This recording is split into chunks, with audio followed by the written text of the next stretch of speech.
అందరికీ నమస్తే అండి. జగన్మోహన్ రెడ్డి మాట్లాడిన మాటలు ఎంతలా ట్రోల్ అవుతున్నాయో మనం అందరం చూస్తున్నాం.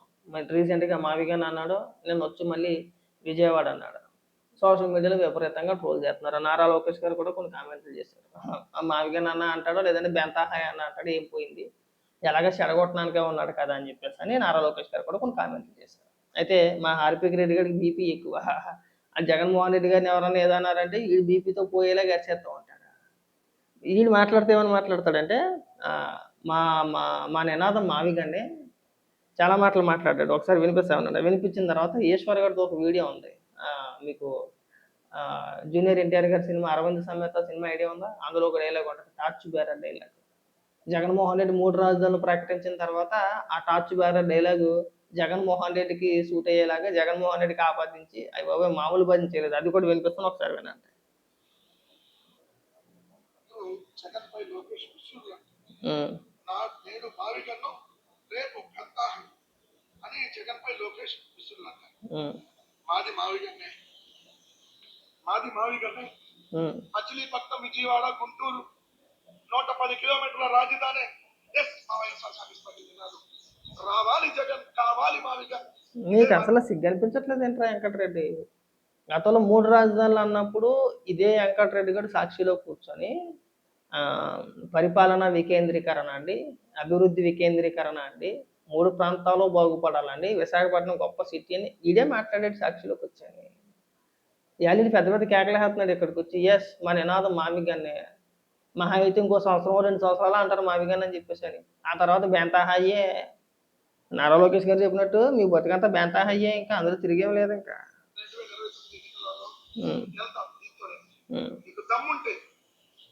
దమ్ముంటే లక్షల కోట్ల రూపాయల అప్పులు చేస్తా, లక్షల ఎకరాల భూములు తీసుకుంటా, నా ఇష్టం ఎంతైనా ఎంచుకుంటా, ఎంతైనా దోచుకుంటా అని చెప్పి ఎలక్షన్కి వెళ్ళి మీకు దమ్ముంటే. మీరు ఏమి నిరూపించారు వెంకటరెడ్డి? 5 సంవత్సరాలు అధికారంలో ఉండి అమరావతిలో ఇప్పుడు చేస్తున్న మీరు ఆరోపణలు ఏదైతే మీరు చేస్తున్నారో అవి గతంలో కూడా చేశారు. గతం నుంచి కూడా ఇప్పటి వరకు కూడా అదే ఏడుపు పెడుతున్నారు కదా. గత 5 ఏళ్లలో మీరు అమరావతిలో నిరూపించిన అవినీతి ఏంటి? ఎంతమంది మీద కేసులు పెట్టారు? కేసులు పెట్టలేదు. ₹1 అవినీతి జరిగినట్టు కానీ లేదంటే భూములు దోచుకున్నట్టు కానీ ఇంకోటి కానీ నిరూపించలేదు.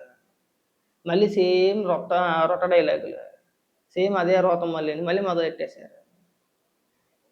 మళ్ళీ అదే నినాదంతో వెళ్ళాలి, అదే నినాదంతో వెళ్తున్నారు. 2019 ఎన్నికల్లోని మాట మార్చలేదు, 2024 ఎన్నికల్లోని మాట మార్చలేదు. మీలాగా రాజధాని పైన పలుమార్లు మాటలు మార్చలా. ఎప్పుడూ ఒకటే మాట, అమరావతి రాజధాని. మీరు గత ఎన్నికల్లో 3 రాజధానులు అని చెప్పేసి వెళ్ళారు. 3 రాజధానులు కూడా కాదు, 3 రాజధానుల బిల్లు వెనక్కి తీసుకున్న తర్వాత అధికారంలోకి రాకముందు 2019 ఎన్నికల ప్రచారంలోనేమో అమరావతి రాజధాని, అధికారంలోకి వచ్చిన తర్వాత 3 రాజధానులు. 3 ఏళ్ల తర్వాత మళ్ళీ బిల్లు వెనక్కి తీసుకున్నారు. ఎన్నికల దగ్గర చేసే సమయానికేమో విశాఖపట్నం ఏమో మన రాజధాని, అక్కడే పెద్ద రుషికొండ భవనం కట్టేసామని నేను కాపురం కూడా అక్కడే పెట్టేస్తాను, ప్రమాణ స్వీకారం కూడా అక్కడే చేసేస్తాను అన్నారు. ఇవాళ ఓడిపోయిన తర్వాత కాసేపు మొన్నేమో మావిగానే అన్నారు, మళ్ళీ నేనేమో విజయవాడ అంటున్నాడు. ఇక్కడ మీరు వచ్చి మళ్ళీ మావిగానితోనే మేము ముందుకు వెళ్తామని చెప్పేసి అంటున్నారు. మీకు ఒక క్లారిటీ లేదు. ముందు క్లారిటీ తెచ్చుకోండిరా. మరి నువ్వేంటి మిస్టర్ కసిమాయ్ లోకేష్? కసిమాయ్ అంటే తెలుసు కదా, కర్రకట్ట, సింగపూర్, హైదరాబాద్. సరే కసిమాయ్ లోకేష్. ఎందుకురా అంత బీపీ ఎందుకురా? ఆ బీపీ తగ్గించుకోరా, పోతావేమో అనిపిస్తుంది. ఎందుకంటే బీపీ ఎందుకు? బెంతాహే అంటే తప్పే ఉంది అందులోని. మీరే కదరా ప్రాంతాల వారిగా మచిలీపట్నంలోమా, విజయవాడలోవి, గుంటూరులో గన్ తీసుకొని మావి గన్ అని చెప్పేసి పేర్లు పెట్టడం స్టార్ట్ చేసింది మీరే కదా. ఎందుకు అంత బీపీ ఏడుతో కానీ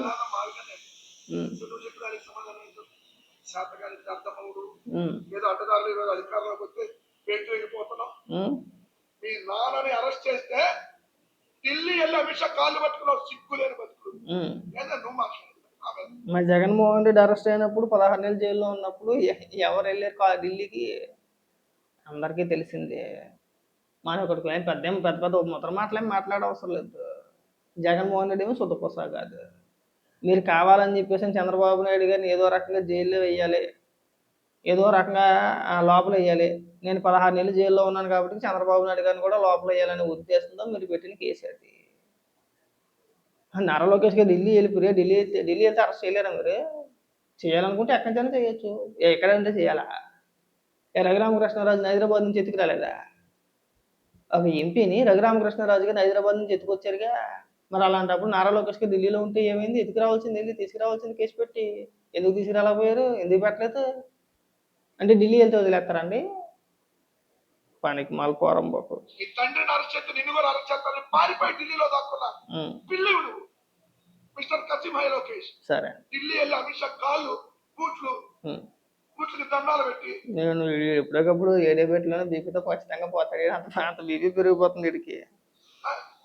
ఇది మీ బతుకు. కానీ 16 నెలలు జైల్లో పెట్టా మగాడిలాగా కాలర్ పైగా చికెన్ పిచ్చట్లేదురా. 16 నెలలు ఎందుకు పెట్టారు జైల్లోని?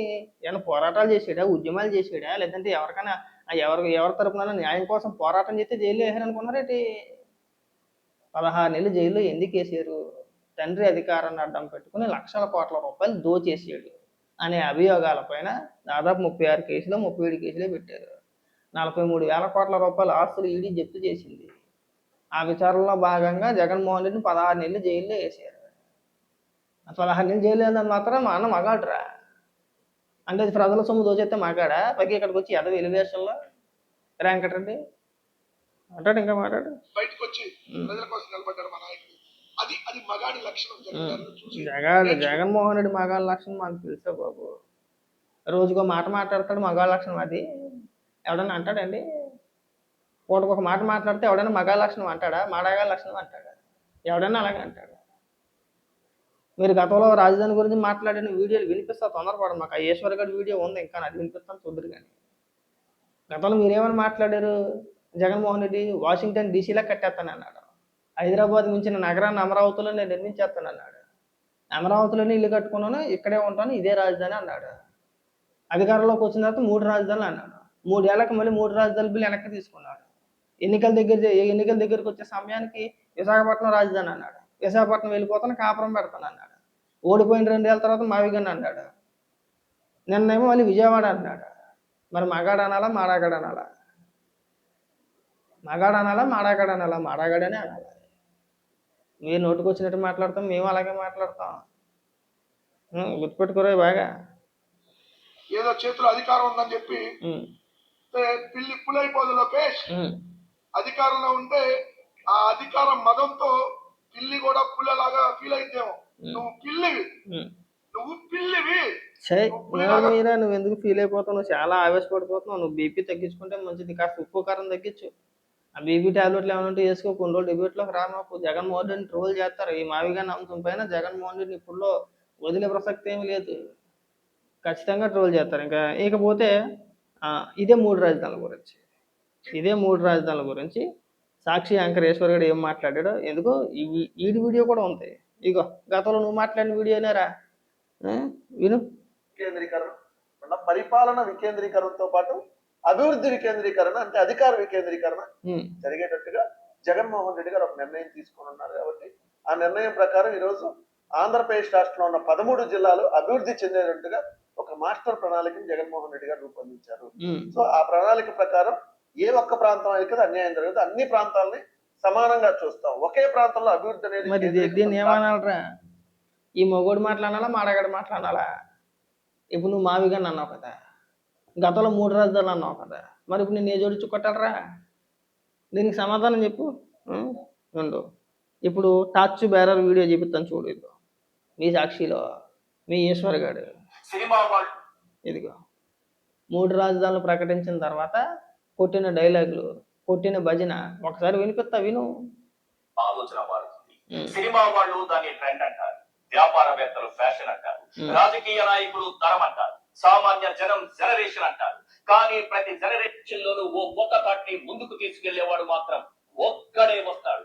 కనిపిస్తున్నాడు చూడు బాలరెడ్డి, అతనే సీఎం జగన్మోహన్ రెడ్డి. అతనే ఏపీకి దారి చూపే టార్చ్ బేరర్. అవును, చంద్రబాబు హయాంలో చీకట్లు ముసురుకున్న రాష్ట్రానికి సంక్షేమ వెలుగులు పంచుతున్న లీడర్. రాజధాని అంటే ఏ ఒక్కరి సొత్తు కాదని, రియల్ ఎస్టేట్ వ్యాపారం అసలే కాదని, రాజధాని అంటే నిజమైన అభివృద్ధి అని, అది అందరికీ అందాలని కసిగా పాటుపడుతున్న లీడర్ జగన్మోహన్ రెడ్డి. అభివృద్ధి చేయలేని ప్రాంతం గురించి టీడీపీతో సహా ఇతర పార్టీలు డ్రామాలు ఆడుతున్నాయి. అసలు ఎవరి బాగు కోసం ఈ ఉద్యమాలు, ఎవరికి దోచిపెట్టేందుకు ఈ ఉద్యమాలు, ఎవరికి విన్నావేంట్రా మీరు చేసిన భజన? 3 రాజధానులను ప్రకటించగానే జగన్మోహన్ రెడ్డికి మీరు ఇచ్చిన ఎలివేషన్లు మామూలు ఎలివేషన్లు కాదు.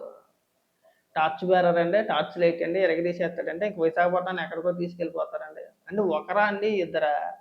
నేను ఎన్ని వీడియోలు వినిపించను? కొన్ని వందల వీడియోలు వినిపిస్తాను. మీరు 3 రాజధానుల గురించి, విశాఖపట్నం గురించి, లేదంటే అమరావతి పైన విషయం కక్కిన వీడియోలు కొన్ని వందల వీడియోలు ఉన్నాయి. ఏమైపోయింది? ఇవాళ మీరు ఎందుకు మాట్లాడట్లేదండి? మీ 3 రాజధానుల ప్రస్తావన ఏమైపోయింది? జగన్మోహన్ రెడ్డి అనేక సందర్భాల్లో పెట్టుబడుల గురించో, లేదంటే పారిశ్రామికవేత్తలు అని చెప్పేసి కొంతమంది మీటింగ్ పెట్టుకున్నప్పుడు నేను విశాఖపట్నానికి వెళ్ళిపోతున్నానండి, విశాఖపట్నమే రాజధాని నేను నమ్ముతున్నాను, నేను అక్కడి నుంచే పరిపాలిస్తాను, విశాఖపట్నం ఇంకా రాజధాని, ఇంకా నేను మాట అంటే మాటే, ముఖ్యమంత్రి ఎక్కడుంటే అదే రాజధాని, విశాఖపట్నం వెళ్ళిపోతాను కాబట్టి విశాఖపట్నమే రాజధాని అన్నారు. ఇవాళ విజయవాడలో ఉన్నాను కాబట్టి విజయవాడ రాజధాని అంటున్నారు. మీకు ఒక క్లారిటీ లేదు, మీకు ఒక ఆలోచన విధానం లేదు, మీకు ఒక విధి విధానాలు లేవు. ఏదో రకంగా అమరావతిని నాశనం చేయాలి, అదొక్కటే స్పష్టంగా కనబడుతుందండి. జగన్మోహన్ రెడ్డి ఉద్దేశం కావచ్చు, వైసీపీ నాయకుల ఉద్దేశం కావచ్చు, అమరావతిని నాశనం చేయడం తప్ప ఏమీ కనబడట్లేదు, అదొక్కటే కనబడుతుంది. ఒక మాట మీద మీరు నిలబడరా, పూటకు ఒక మాట మాట్లాడతారా? అలాగే వాళ్ళు ఇక్కడికి వచ్చి ఎలివేషన్లా. అలాగే ఇంకొక విచిత్రం ఏంటంటే, అదే వెంకటరెడ్డి గారు ఆ వీడియోలోని పారిశ్రామికవేత్తలను ఉద్దేశించి మాట్లాడాడు. పెట్టుబడిదారులు పారిశ్రామికవేత్తలు అంట జగన్మోహన్ రెడ్డి వస్తారని చెప్పేసి అర్థమైపోయిందంట. ఖచ్చితంగా 2029లో అధికారంలోకి వచ్చేది జగన్మోహన్ రెడ్డి, అందుకని చెప్పేసి మళ్ళీ జగన్మోహన్ రెడ్డి వస్తే ఏంటి పరిస్థితి అని చెప్పేసి అడుగుతున్నారని మాట్లాడుతున్నాడు. అసలు మీరు ఎన్ని పరిశ్రమలు తీసుకొచ్చారని చెప్పేసి నాకు అర్థం కావట్లేదు. మిమ్మల్ని చూసి పరిశ్రమలు పరిగెత్తుకొచ్చేయడానికి ఉన్న పరిశ్రమలు తరివేశారు, అది అందరికీ తెలిసింది. మీ హయాంలో ఎవడైనా పరిశ్రమల గురించి మాట్లాడితే పరిశ్రమలు దేనికండి, నేను సంక్షేమ పథకాల రూపంలో ఎంతో కొంత పడేస్తున్నాను కదా అని మాట్లాడు. వీళ్ళట పరిశ్రమలు తీసుకొచ్చేసారట. కాస్త సిగ్గుపడితే బాగుంటుంది. మీరు ఎన్ని డ్రామాలు అన్నా కానీ జనాలు నమ్మరండి, ఎందుకు ఊరికే అనవసరంగా ట్రోల్ అయిపోతారు. మీరు ఈ మావిగన్న అంశాన్ని ఎంత తక్కువ మాట్లాడితే అంత మంచిది. సిఆర్డిఏ పరిధిలో ఉన్నాయే కదండి. ఇప్పుడు విజయవాడ కావచ్చు, గుంటూరు కావచ్చు, ఈ గన్నవరం ఎయిర్పోర్టు, నూజివీడు, అటు బాపట్ల, ఇవన్నీ ఈ ప్రాంతాలన్నీ కూడా సిఆర్డిఏ పరిధిలో ఉన్నాయే కదా. ఇంక మళ్ళీ కొత్తగా మీరు చేసే మావిగన్న ఏంటంటే నాకు అర్థం కావట్లేదు. మీ ఏడుపు కాకపోతే నన్ను ఏమని మాట్లాడుతున్నాడు జగన్మోహన్ రెడ్డి? నన్ను ఏమని మాట్లాడుతున్నాడు? అన్ని కార్యాలయాలు విజయవాడలోనే ఉన్నాయి. డీజీపీ కార్యాలయం ఇక్కడే ఉంది, హోంమంత్రి గారి ఆఫీస్ ఇక్కడే ఉంది, లేదంటే ముఖ్యమంత్రి నివాసం ఇక్కడే ఉంది. మరి గతంలో కూడా అవన్నీ అక్కడే ఉన్నాయి. జగన్మోహన్ రెడ్డి నివాసం కూడా విజయవాడలోనే ఉంది, తాడేపల్లి. మరి ఆ రోజు విశాఖపట్నంలో ఎందుకని ప్రకటించారండి మీరు? అసెంబ్లీలో ఏమని మాట్లాడారు? మీరు పెద్ద పెద్ద ఉపన్యాసాలు ఇచ్చి పెద్ద పెద్ద పాఠాలు చెప్పి ఇవాళ ఇక్కడికి వచ్చి డ్రామాలు ఆడుతున్నారా? పైగా ఏమన్నా అంటే మమ్మల్ని అలా అన్నారు, మమ్మల్ని ఎలాగన్నారు, రెడ్ బుక్ రాజ్యాంగం అంటారు, మళ్ళీ ఆ జోసెఫ్ గడ్ ఇష్యూ ఏదైతే ఉందో మళ్ళీ దాన్ని తీసుకొస్తారు, అది మీద చేసే ప్రయత్నాలు చేస్తారు. మా కొంతమంది కుహానా మేధావులు మా దరిద్రానికి మళ్ళీ కొంతమంది కుహానా మేధావులు ఆలస్య ప్రచారం మళ్ళీని. మీరు ఎన్ని ప్రయత్నాలు చేసినా అమరావతి రాజధాని, అమరావతిని ఎవడో ఏమీ చేయలేడు. మీరు 2029 కాదు కదా, 2034లో కూడా మీరు అధికారంలోకి రారు. మీరు అది గుర్తుపెట్టుకుంటే బాగుంటుంది.